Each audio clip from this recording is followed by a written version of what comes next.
Сәлеметсіздер ме балалар? Әдебиеттік оқу сабағымызды бастаймыз.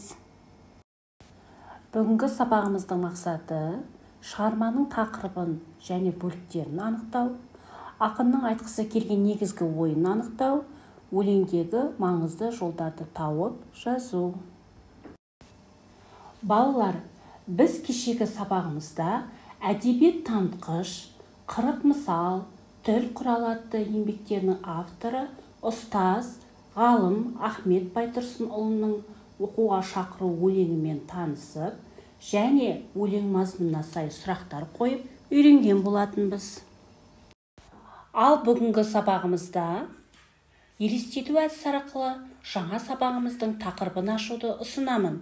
Ендеше балалар, күн не үшін қажет? Күннің зияны мен пайдасы қандай? Күн сәулесі бактерияларды жояды.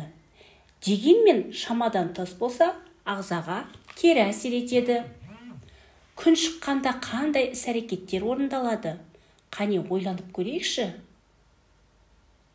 Тіршілік атаулы ұйқысынан оянады, мал өріске шығады, балалар мектепке барады, көшеде көлік қозғалысы басталады. Жарайсыңдар балалар. Ендеше бүгінгі сабағымыздың тақырыбы күнге байланысты болмақ. Балалар, бүгін біз сіздермен Ілияс Жансүгіровтің «Күн шыққанда» атты өлеңмен танысатын боламыз. Олай болса, оқулықтың 7-ші бетін ашып, тапсырманы орындаудан бастайық. Бірінші тапсырма. Төмендегі мақал-мәтелдерді оқып, оларға ортақ тақырып ойластырып көрейік. Ақыл тозбайтын тон, білім таусылмайтын кен. 7 жұрттың тілін біл, 7 түрлі білім біл. Білекті бірді жығады, білімді мыңды жығады. Күш білімде, білім кітапта.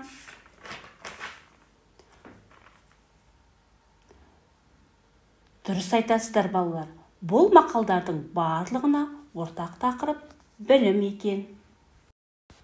Ілияс Жансүгіров ақын, аудармашы, драматург. 1894 жылы Алматы облысы Ақсу ауданында дүниеге келген. Балаларға базарлық, мектеп атты кітаптары және тағы да басқа көптеген еңбектері бар. Ал балалар, өлеңді оқымас бұрын көзге арналған жаттығуды жасап, бойымызды сергітіп алайық. Сәлем балалар, қазір біз көзге арналған жаттығулар жасаймыз. Басымызды бұрмай, көзімізбен оңға және солға, оңға, солға. 1, 2, 1, 2, 1, 2. Көзді ашы жұмамыз. Енді көзді жоғары, төмен, жоғары, төмен. 1, 2, 1, 2. Көзді ашы жұмамыз. Жақсы. Көзді қатты жұмамыз. 1, 2, 3. Көзді ашамыз да ұзаққа қараймыз. Тағы қайталаймыз. 1, 2, 3. Тағы да ұзаққа қараймыз. Өте жақсы балалар. Балалар, көзіміз ауырған жағдайда осы жаттығуларды қайталаймыз. Қош сау болыңдар. Жарайсыңдар балалар. Көздеріңіз демалып қалды деген ойдамын. Енді Ілияс Жансүгіровтің «Күн шыққанда» өлеңін мұқият тыңда. Күн шыққанда, шырт ұйқыда жатқанда, шырылдайды тұрғайым. Ұйқынашты оятты, мал масайрап өрісте. Құрт құмырсқа бәрісте. Тұр көкешім, күн шықты, қалыпсың ұйықтап қарағым. Қаладау сенің сабағың. Жуын жүгірі мектепке. Ашасың көзді сабақтан, аласың білім кітаптан. Боласың адам мектепте. Балалар, сіздерге өлең ұнады деген ойдамын. Мазмұнын түсінген болсақ, бірге жұмыс жасап көрейік. Ол үшін сіздерге бірнеше тапсырмаларды ұсынамын. тапсырмаларды оңай орындайды деген ойдамын. Екінші тапсырмаға мұқият қарап жауап берейік. Мәтінге сай келетін тақырыпты белгіле. А. Ұйқыдан ояну, тұру. В. Таңғы тіршілік. С. Білім алып адам болу. Д. Ұйықтап қалып кешігу. Е. Мектепке жүгіріп бару. Балалар, автор бізге не айтқысы келді? Дұрыс айтасыңдар.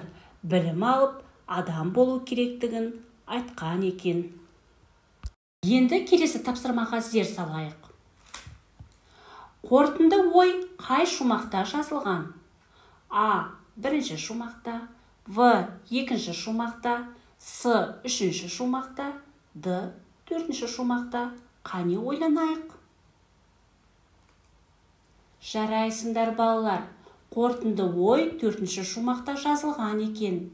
Сол қорытынды ойды менімен бірге қайталап көрейікші.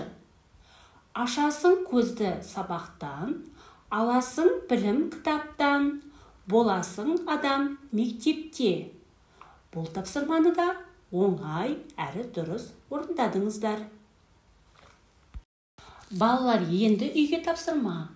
Өлеңнің алғашқы екі шумағын дауыстап оқып, өлең жолдары бойынша қандай сурет салуға болатынын отбасыңмен ойластырып көр. Және өлеңді жаттап ал. Балалар, бүгінгі сабақ сіздерге түсінікті болды ма? Олай болса, бас бармақ әдісі арқылы өзіңді бағалап қой. Осымен сабақ аяқталды. Сау болыңыздар.